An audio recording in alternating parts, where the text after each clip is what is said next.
They told us that divorce at 40 or over was an ending. But what if I told you it's actually your second spring? It's the first time in your life where you get to choose with perspective and experience and wisdom and power exactly what you want your life to look like. Let's talk about the beauty of starting over at 40 or older. In your previous chapter, you likely invested your energy, your time, and your heart into everyone else's needs. Now, that was your mother season, and it was meaningful. And while you still may have responsibilities for your kids or other family members, you now understand you also have a responsibility to yourself. This is your queen season, your second spring. You realize now that you are the steward of your own life. And this is the time to ask, what did I leave behind? Was it a passion for art, a love for travel, a career dream you put on hold? Was it your zest for exploration and adventure that you've somehow subdued? Now, when you go through your queen season, this may require you getting some new skills. For myself, I got my master's after my divorce. I got interested in finances and the stock market and started reading more about that.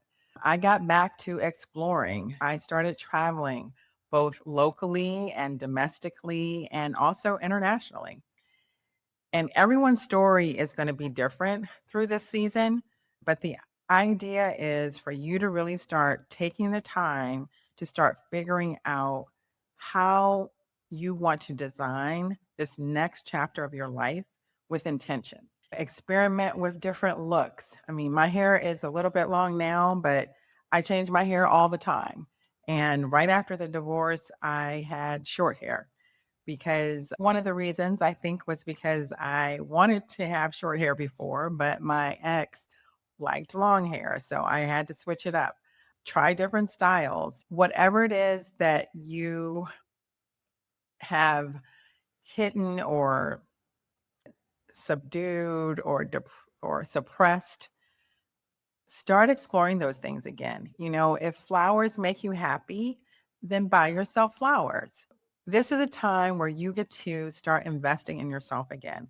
And I'm not just talking about money, I'm talking about your zest of saying yes to the things that interest you. Like I said, learning new skills, it could be volunteering, whatever it is. Take this time and really start investigating that and explore new things and try them out. And this is also a time for you to feel quite comfortable saying no. Start saying no to those things that don't align with your new life or those things that you don't want to do. As my friends and I always say, no is a complete sentence. You don't owe anyone any explanation about it. You don't have to explain yourself. You are now working from the perspective of putting yourself first, prioritizing your own needs, and moving with intention. You're going to move from this mindset of how am I going to get through this week to how can I make my life beautiful? And that could be artwork, it could be flowers. It's making your environment one that you want to be in. It's making your life one that you want to live and not just survive. This is your second spring. And you're going to move through this second spring with the audacity to want a life that feels like yours again, not just a life that's good enough, but a life that is meaningful and impactful to you. Transitioning into this version of yourself is a process. And my mission is to help women on this rise.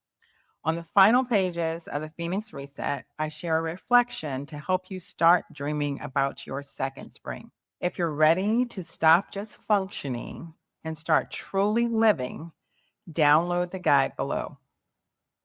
And if you're ready to map out what this looks like for you personally, I've set aside some time in my calendar for us to talk. Let's look at your next chapter together.